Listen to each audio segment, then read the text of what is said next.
at the 2012 Fiat 500, a car that's been in production for as long as I can remember, possibly over a decade. In fact, it actually is over a decade. Anyway, I finally got the chance to review one of these, and here are my honest thoughts.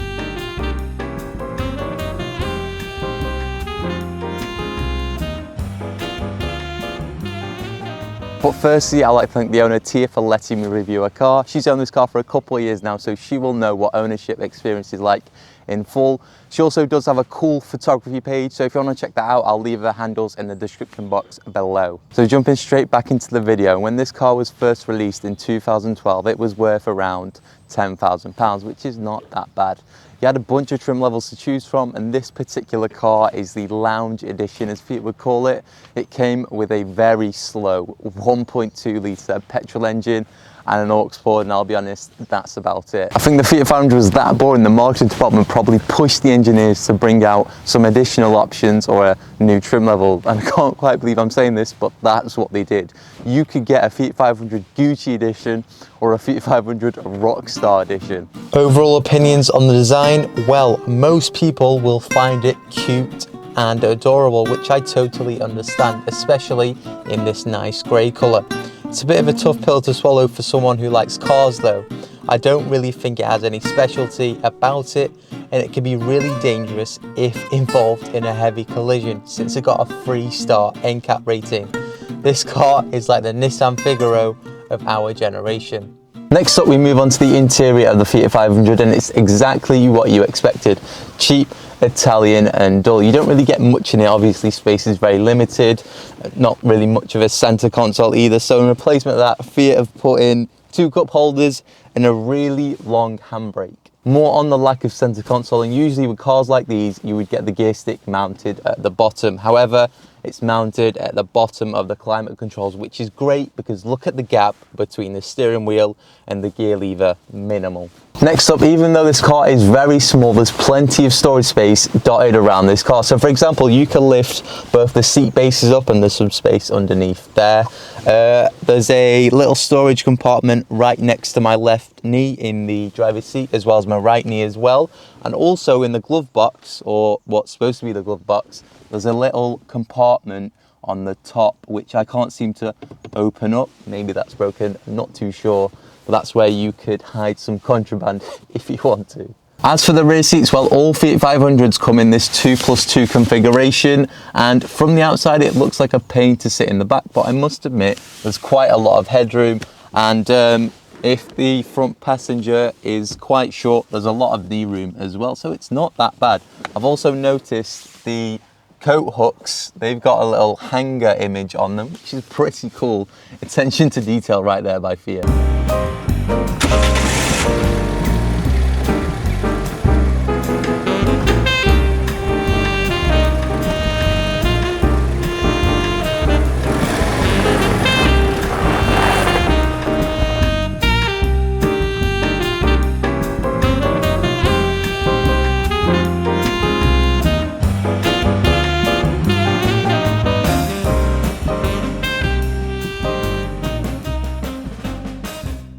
Now let's go for a drive in the 2012 Fiat 500, and the first impressions are the steering is so light in this car.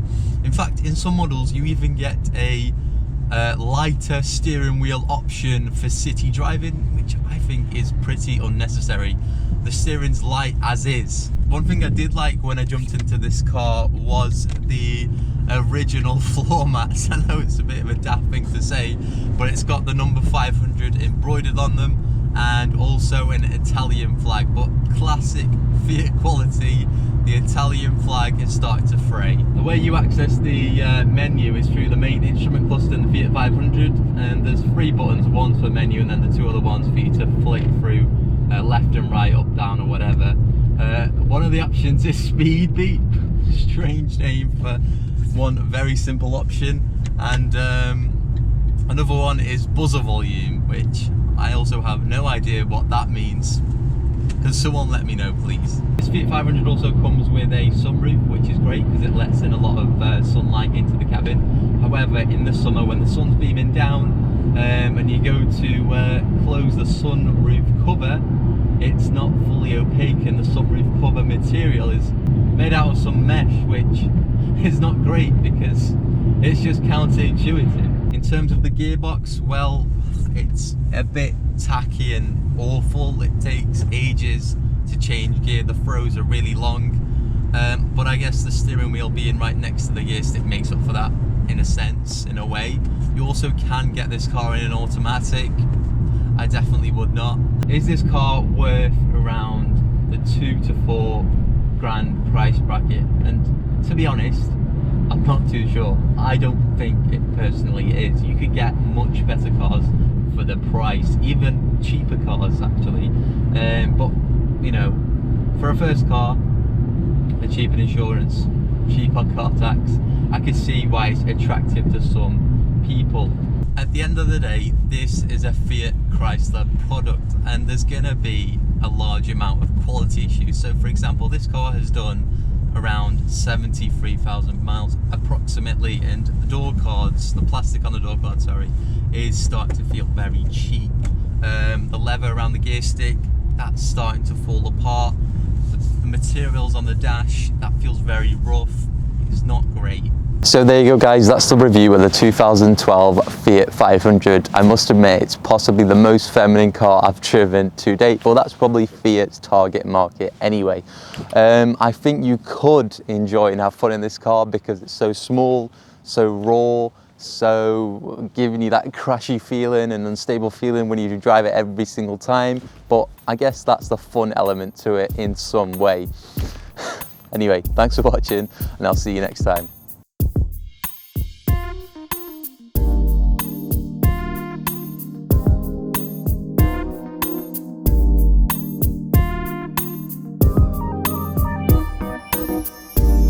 Or a new trim level, and I can't quite believe I'm saying this, but that's what they did. You could get a Fiat 500 Gucci edition or a Rockstar edition, which I can't. Oh god, right, I'm leaving.